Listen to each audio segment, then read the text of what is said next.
नमस्कार दोस्तों, स्वागत है आपका मेरे इस YouTube चैनल में।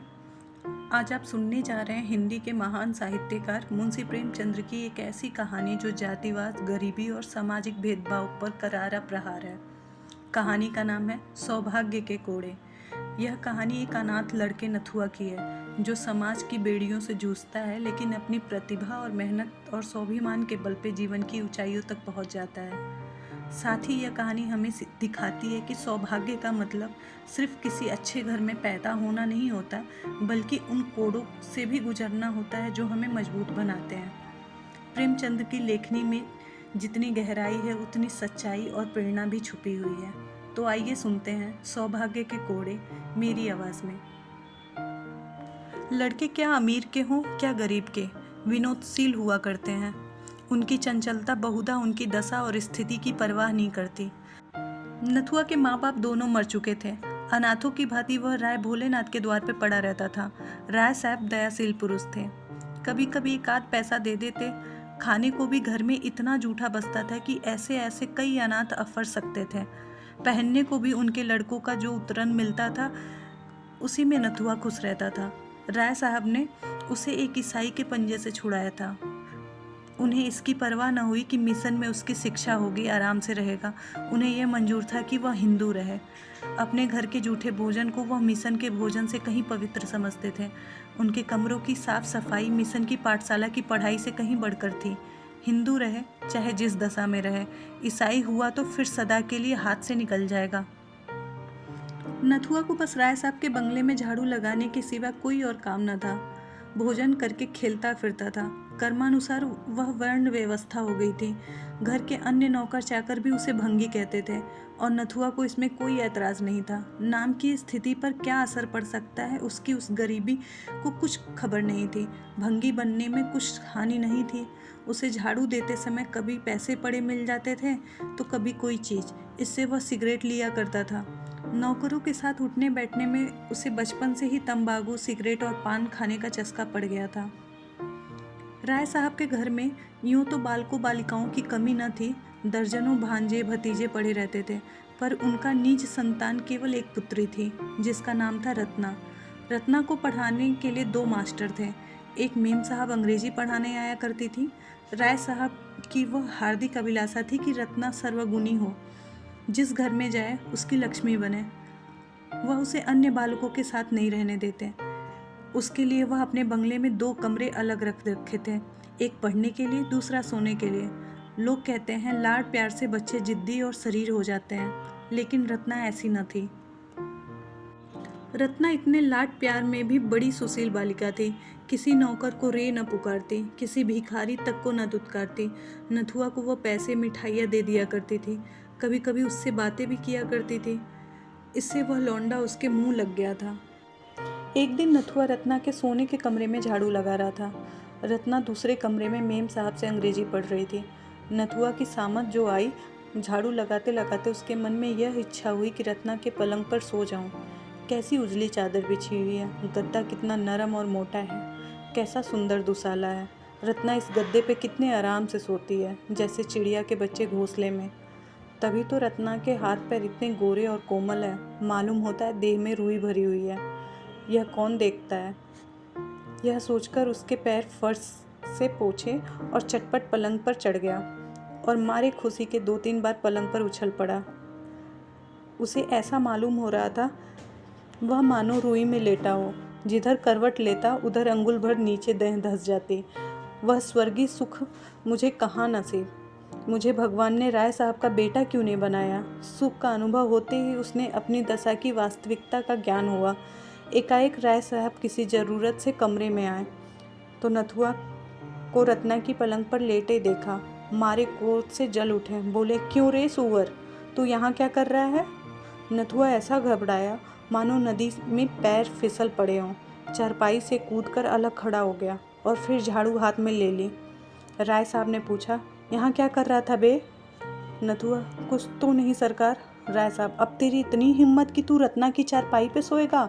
नमक हराम कहीं का, लाना मेरा हंटर। हंटर मंगवा के राय साहब ने नथुआ को खूब पीटा।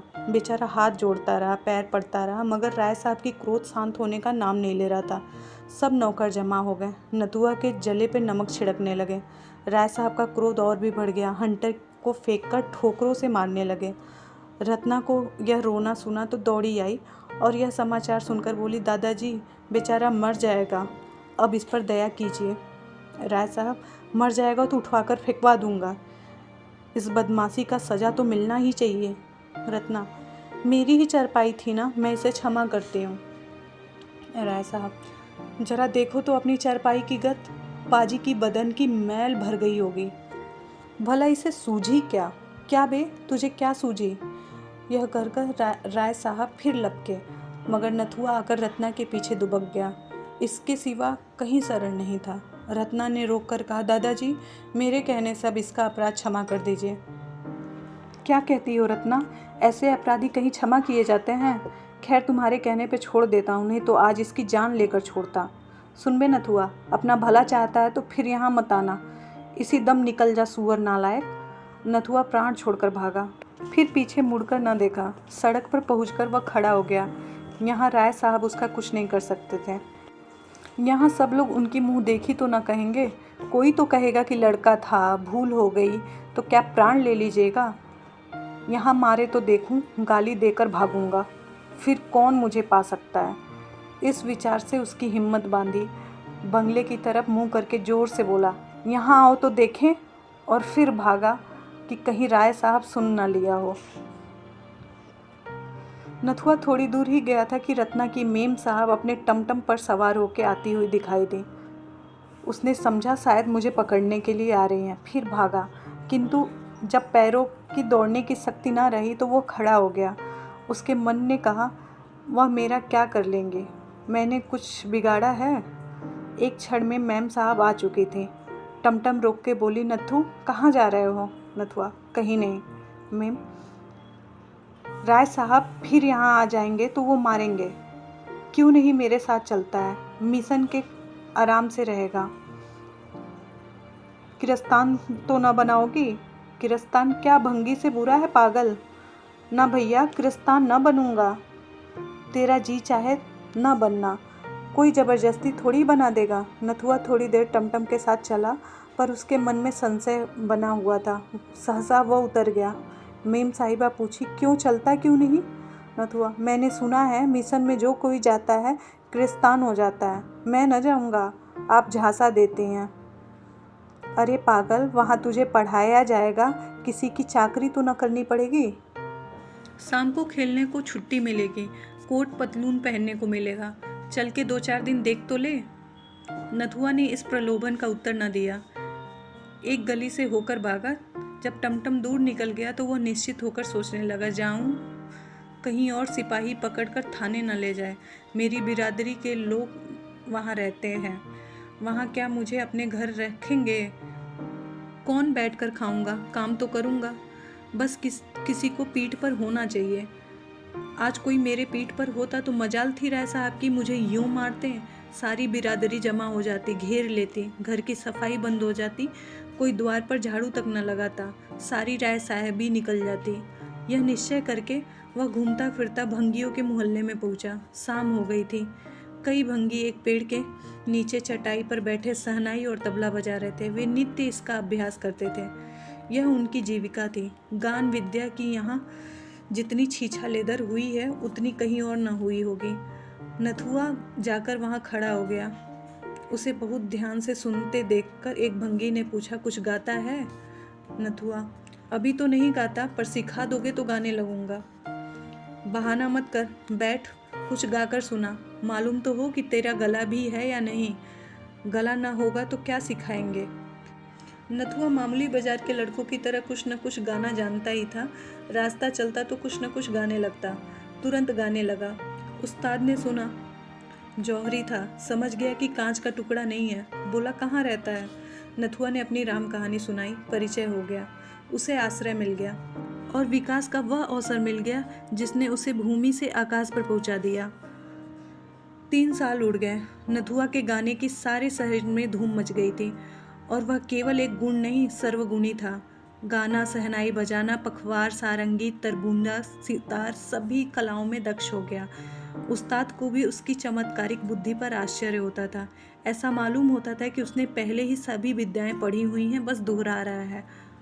लोग 10-10 साल तक सितार बजाना नहीं सीख पाते। नथुआ ने महीने में तारों का सारा ज्ञान कर लिया था। ऐसे कितने ही रत्न पड़े हुए हैं जो पारखी से भेंट न होने के कारण मिट्टी में मिल जाते हैं। संयोग से इन्हीं दिनों ग्वालियर में एक संगीत सम्मेलन हुआ। देश देशांतर के संगीत के आचार्य निमंत्रित हुए। उस्ताद घूरे को भी न्योता मिला। नथुआ इन्हीं का शिष्य था। उस्ताद ग्वालियर चले तो नाथू को भी साथ लेते गए। 1 सप्ताह तक ग्वालियर में बड़ी धूमधाम रही।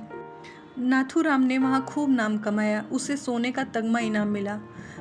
ग्वालियर के संगीत विश्वविद्यालय के अध्यक्ष ने उस्ताद घूरे से आग्रह किया कि नाथूराम को संगीत विश्वविद्यालय में दाखिला दिला दो। यहाँ संगीत के साथ उसकी दीक्षा भी हो जाएगी।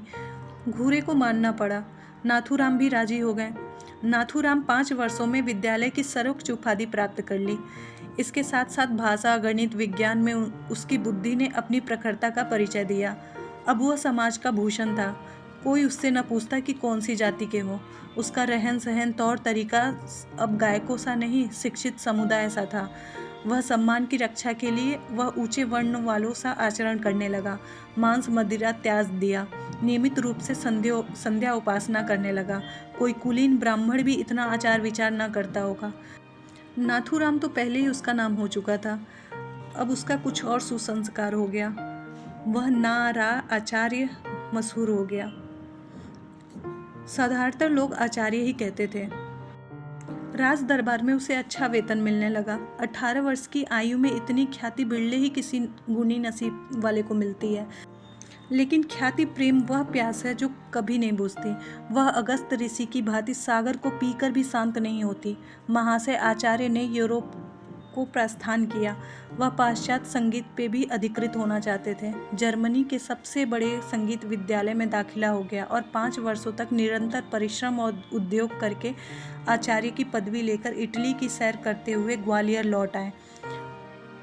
उसके 1 सप्ताह के बाद ही मदन कंपनी ने उन्हें 3000 रुपये के मासिक वेतन पर अपनी शाखाओं का निरीक्षण नियुक्त किया। वह यूरोप जाने से के पहले ही हजारों रुपए जमा कर चुके थे। यूरोप में भी ओपेरा और नाट्यशाला में भी उनकी खूब आवभगत हुई थी। कभी कभी एक दिन में इतनी आमदनी हो जाती कि जितनी यहाँ के बड़े बड़े गवैया को बरसों में नहीं होती। लखनऊ से विशेष प्रेम होने के कारण उन्हें वही निवास करने का निश्चय किया। आचार्य महाशय लखनऊ पहुँचे तो उनका चित्त गदगद हो गया। यहीं उनका बचपन बीता था। यहीं एक दिन वह अनाथ थे। यहीं गलिया कनकौआ लूटते फिरते थे। यहीं बाजार से पैसे मांगते फिरते थे। यहीं उन पर हंटरों की मार पड़ी थी, जिसके निशान अब तक बने थे। अब वह दाग उन्हें सौभाग्य की रेखाओं से भी प्रिय थे। यथार्थ में यह कोड़े की मार उनके लिए शिव का वरदान था। राय साहब के प्रति उनके दिल में क्रोध या प्रतिकार का लेस मात्र भी नहीं था। उनकी बुराइयां भूल गई थीं, भलाइयां याद रह गई थीं, और रत्ना तो उन्हें दया और वात्सल्य की मूर्ति ही याद थी। विपत्तियां पुराने गांवों को बढ़ाती हैं, संपत्ति उन्हें भर देती है। गाड़ी से उतरते ही छाती धड़क रही थी। 10 वर्ष का बालक 23 वर्ष का जवान शिक्षित भद्र युवक हो गया था। उसकी माँ भी उसे देखकर न कहती कि ये वही नथुआ है। स्टेशन से बाहर निकलते ही देखा कि शहर के कितने ही छोटे बड़े आदमी उनके स्वागत के लिए खड़े हैं। उनमें एक युवती रमणी थी जो रत्ना से बहुत मिलती थी। लोगों ने उसके हाथ मिलाया और रत्ना ने उनके गले में फूलों का हार डाल दिया। यह विदेश से भारत का नाम रोशन करने का पुरस्कार था। आचार्य के पैर डगमगाने लगे। ऐसा जान पड़ता था कि अब नहीं खड़े रह सकते। यह वही रत्ना है। भोली भाली बालिका के सौंदर्य, लज्जा, गर्व और विनय की देवी का रूप धारण कर लिया है। उनकी हिम्मत न पड़ी कि रत्ना की तरफ सीधी आंख करके देख सकें। लोगों से हाथ मिलाने के बाद वह उस बंगले में आए जो उनके लिए पहले ही सजा के रखा गया था। उसको देखकर वे चौंक पड़े। ये वही बंगला था जहाँ रत्ना के साथ वह खेलते थे। सामान भी वही था, तस्वीरें भी वही, कुर्सी और मेज़ भी वही। उसके अंदर कदम रखते ही आचार्य महाशय के हृदय में वही भाव जागृत हो उठा जो किसी देवता के मंदिर में जाकर धर्मपरायण हिंदू के हृदय में होता है। वह रत्ना के शयनागार में पहुँचे तो उनके हृदय में ऐसी ऐंठन हुई कि आंसू बहने लगे। यह वही पलंग था, वही बिस्तर और वही फर्श। उन्होंने अधीर होकर पूछा, यह किसका बंगला है? कंपनी का मैनेजर साथ था। बोला, यह राय भोलेनाथ का है। आचार्य, राय साहब कहाँ हैं? मैनेजर, खुदा जाने कहाँ चले गए। यह बंगला कर्ज का इल्लत में नीलाम हो रहा था। मैंने देखा हमारे थिएटर से करीब है, अधिकारियों से खतो किताबत की और इस कंपनी के नाम खरीद लिया। 40,000 में यह बंगला सामान समेत ले लिया। आचार्य, मुफ्त में मिल गया। तुम्हें राय साहब की कुछ खबर नहीं? मैनेजर, सुना था कि वह कहीं तीर्थ करने गए थे, खुदा जाने लौटे या नहीं।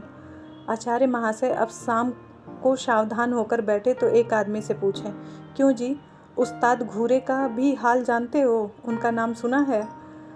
आदमी ने सकरूण भाव से कहा, खुदाबंद उनका हाल कुछ न पूछिए। शराब पीकर घर आ रहे थे, रास्ते में बेहोश होकर सड़क पर गिर पड़े। उधर से एक मोटर लारी आ रही थी, ड्राइवर ने देखा नहीं, लारी उनके ऊपर से निकल गई। सुबह को लाश मिले। खुदाबंद अपने फन में एक था।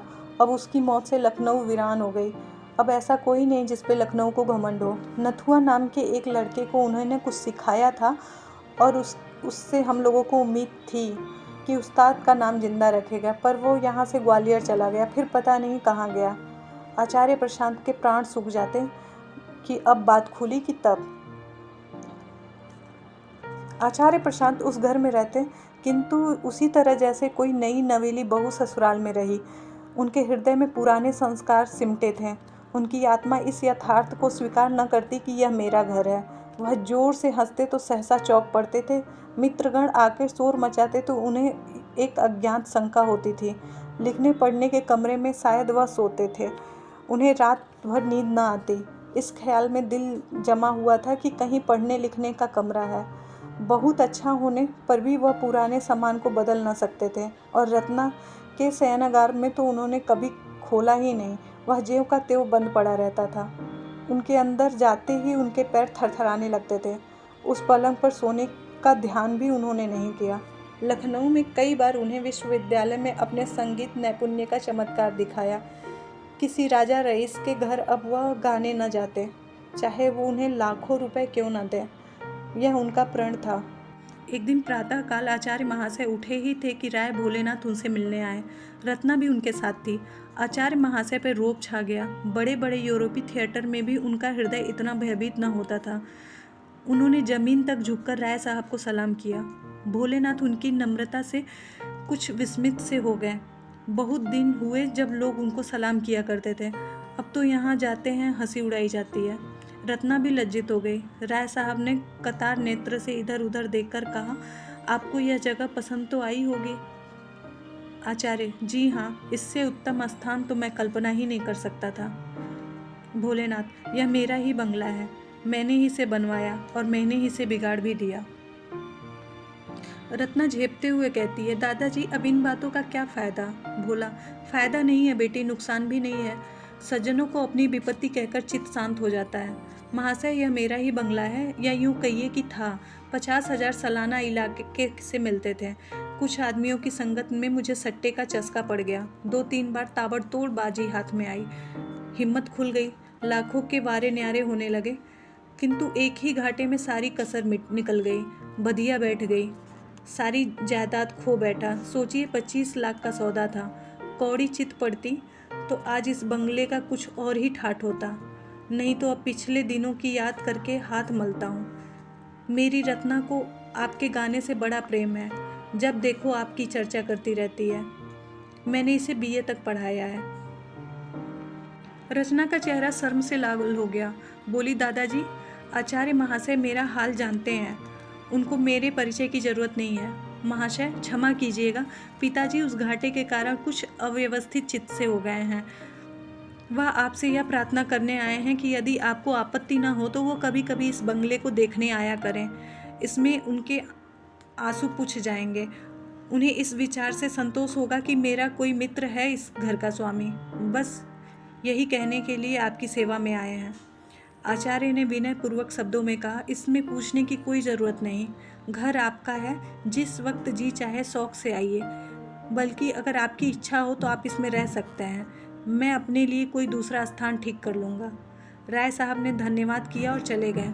वह दूसरे तीसरे यहाँ जरूर आते थे और घंटे तक बैठे रहते। रत्ना भी उनके साथ अवश्य आती। एक दिन उन्होंने आचार्य महाशय को एकांत में ले जाकर पूछा, क्षमा कीजिएगा, आप अपने बाल बच्चों को क्यों नहीं बुला लेते? अकेले तो आपको बहुत कष्ट होता होगा। आचार्य, मेरा तो अभी विवाह नहीं हुआ है और न करना चाहता हूँ। भोलेनाथ, यह क्यों? विवाह से क्या द्वेष है? कोई विशेष कारण तो नहीं बता सकता, इच्छा नहीं होती। आप ब्राह्मण हैं? आचार्य जी का रंग उड़ गया। संशय होकर बोले, यूरोप की यात्रा के बाद वर्ण भेद नहीं रहता। जन्म से चाहे जो कुछ हूँ, कर्म से शूद्र ही हूँ। भोलेनाथ, आपकी नम्रता तो धन्य है। संसार में ऐसे सज्जन लोग बड़े कम हैं। इतने में रत्ना एक कागज लिए हुए आई और राय साहब से बोली, दादाजी, आचार्य महाशय काव्य रचना भी करते हैं।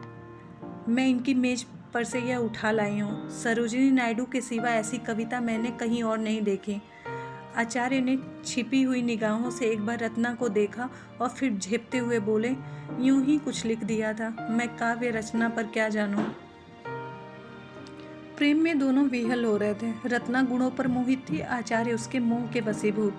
अगर रत्ना उनके रास्ते में न आती तो कदाचित वह उससे पराजित न होते, किंतु प्रेम में फैली हुई बाहों का आकर्षण किस पर न होगा? ऐसा हृदय कहाँ है जिसे प्रेम ने जीता न हो? पर आचार्य महाशय सोचते, ये वही राय साहब हैं जिन्होंने केवल रत्ना की चारपाई पे जरा देर लेटे रहने के लिए मुझे मार मार के घर से निकाल दिया था।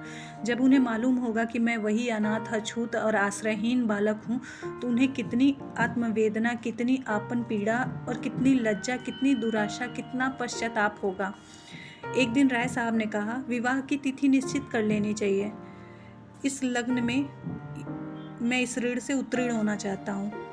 आचार्य महाशय ने बात का मतलब समझकर भी प्रश्न किया, कैसी तिथि? राय साहब, यही रत्ना के विवाह की। मैं कुंडली का तो कायल नहीं, पर विवाह तो शुभ मुहूर्त में ही होगा। आचार्य भूमि की ओर ताकते रहे और कुछ न बोले। राय साहब, मेरी अवस्था तो आपको मालूम ही है। कुछ कन्या के सिवा किसी योग्य नहीं हूँ। आचार्य महाशय विचारों में मग्न थे। मुझे पूरा विश्वास है कि आपको ईश्वर ने उसी के लिए यहाँ भेजा है।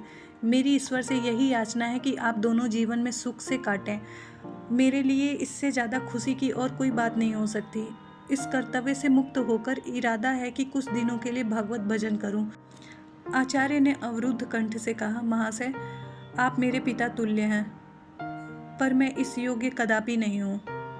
राय साहब ने उन्हें गले लगाते हुए कहा, बेटा, तुम सर्वगुण संपन्न हो, तुम समाज के भूषण हो। मेरे लिए यह महान गौरव की बात है कि तुम जैसा दामाद पाऊंगा। मैं आज तिथि यदि ठीक करके कल तुमको सूचना दूंगा। यह करके राय साहब उठ खड़े हुए। आचार्य कुछ कहना चाहते थे, पर मौका न मिला। विवाह हुए 1 महीना हो गया। रत्ना के आने से पति गृह उजाला हो गया है और प्रति हृदय पवित्र। आचार्य महाशय भोजन करके लेटे हुए थे, उसी पलंग पर जिसने उन्हें घर से निकलवाया था, जिसने उनके भाग्य चक्र को परिवर्तित कर दिया था। महीना भर से वह अवसर ढूंढ रहे थे कि वह रहस्य रत्ना को बता दूंगा। उनका संस्कारों से दबा हुआ हृदय यह नहीं मानता था कि यह मेरा सौभाग्य, मेरे गुणों का ही अनुग्रह है। वह मेरे लिए रुपए की भट्ठी से में पिघला हुआ मूल्य जानने की चेष्टा कर रहे हैं, किंतु अवसर नहीं मिलता। रत्ना ज्यों ही सामने आती वह मंत्रमुग्ध हो जाते थे।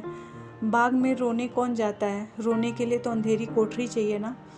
इतने में रत्ना मुस्कुराती हुई कमरे में आई। दीपक की ज्योति मंद पड़ गई। आचार्य ने मुस्कुराकर कहा, अब चिराग गुल कर दूँ ना? रत्ना बोली, क्यों? क्या मुझसे शर्म आती है? हाँ, वास्तव में शर्म आती है। इसलिए कि मैंने तुम्हें जीत लिया है? नहीं, इसलिए कि मैंने तुम्हें धोखा दिया है। तुमने धोखा देने की शक्ति नहीं है। तुम नहीं जानती, मैंने तुम्हें बहुत बड़ा धोखा दिया है। सब जानती हूँ। जानती हूँ मैं कौन हूँ, खूब जानती हूँ, बहुत दिनों से जानती हूँ। जब हम और तुम दोनों इस बागीचे में खेला करते थे, मैं तुमको मारती थी और तुम रोते थे। मैं तुमको अपनी जूठी मिठाइयाँ देती थी और तुम दौड़ कर ले लेते थे। तब भी मुझे तुमसे प्रेम था। हाँ, वह दया रूप में व्यक्त होता था। आचार्य ने चकित होकर कहा, रत्ना, यह जानकर भी तुमने? रत्ना, हाँ, जानकर ही। न जानती तो शायद न करती। यह वही चारपाई है। और मैं घाते में। आचार्य ने उसे गले लगाकर कहा, तुम क्षमा की देवी हो। रत्ना ने उत्तर दिया, मैं तुम्हारी चेरी हूँ। आचार्य, राय साहब भी सब जानते हैं? नहीं, उन्हें नहीं मालूम है। उनसे भूल कर भी ना कहना, नहीं तो वो आत्मघात कर लेंगे। वह कोड़े अभी तक याद हैं? रत्ना, अब पिताजी के पास उसका प्रायश्चित करने के लिए कुछ नहीं रह गया। क्या अब भी तुम्हें संतोष नहीं हुआ? इसी के साथ यह कहानी यहीं ख़त्म होती है। यही है सौभाग्य के कोड़े का सच्चा संदेश कि अपमान के आंसुओं से जब धैर्य और लगन का दीप जलता है तो इतिहास बदल जाता है। मिलते हैं हिंदी साहित्य के अगले कहानी के साथ। तब तक के लिए नमस्कार।